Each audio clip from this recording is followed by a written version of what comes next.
folks. Good Monday morning to you. Julie Smith here. I am very happy to be back on set. Craig Hoffman is off today, but he will be back tomorrow. And I have had some vacation time here recently, but I'm very glad to be back here with you guys. I've missed you all, and we've got a great show lined up for you today.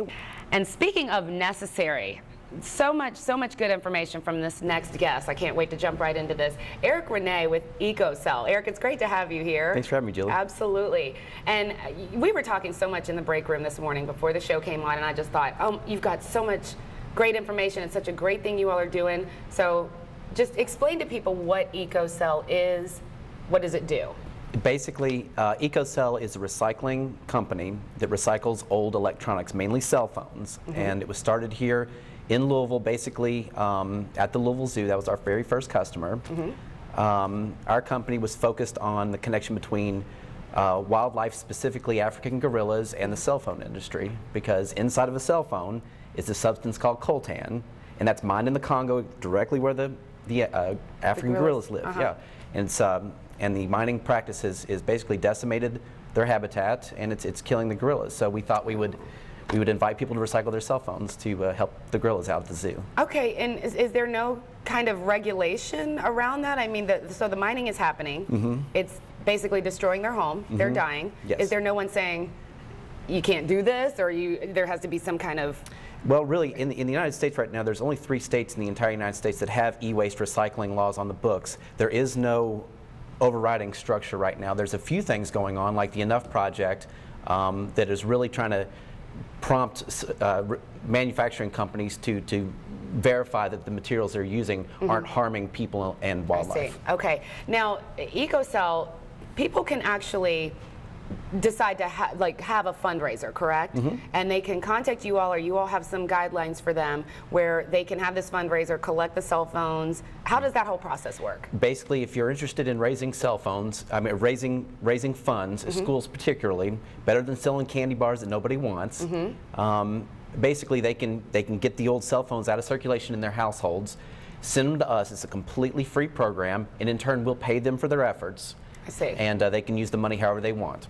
Wow. So it's I mean, that seems like kind of a no-brainer to me, because there's such a turnover with cell phones. People reach that time where they're able to upgrade, or they lose phones constantly.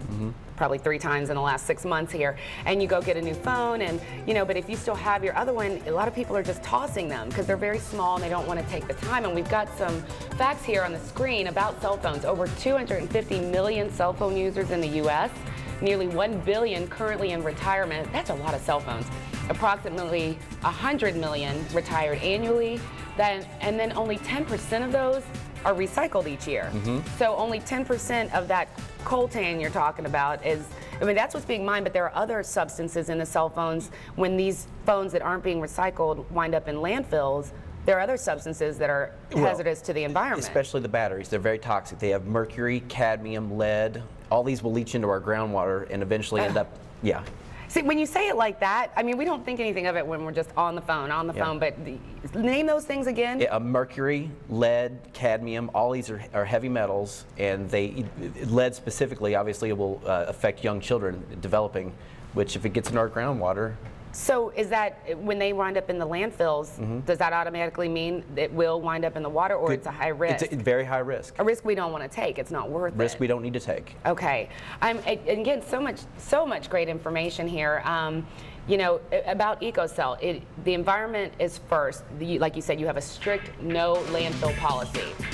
You guys take all cell phones and cell phone accessories, so like you said, the batteries, the chargers, all of those things.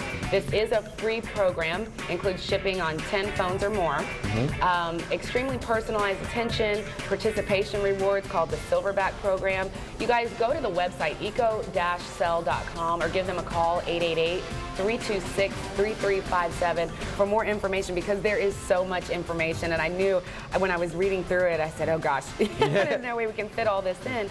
But it's a great way, like you said, to raise funds, make some money back on this, but at the same time, you're doing so many things at once. You're protecting our environment, you're protecting the wildlife, that, I mean, and all of this stuff is connected. It's, not to sound Hakuna Matata, but it is. It's the circle of life. It is all very much connected. Yeah, absolutely. I get laughs from the students. It's the truth, isn't it? It's all connected. They love it. They love it. But you know, I think that you know, and another thing I wanted to mention, that you guys have a lot of charity partners, and we want people again to go to the website to check this out because we don't have much time. But some of them, like you said, zoos all over the nation, here, Cincinnati, Atlanta, the Los Angeles Clippers basketball organization, just so much. So guys, go to the website, check this out, and recycle your old cell phones. If nothing else you take away from this, recycle your old phones. Thank you so much for being here and telling us about this. My pleasure. All right.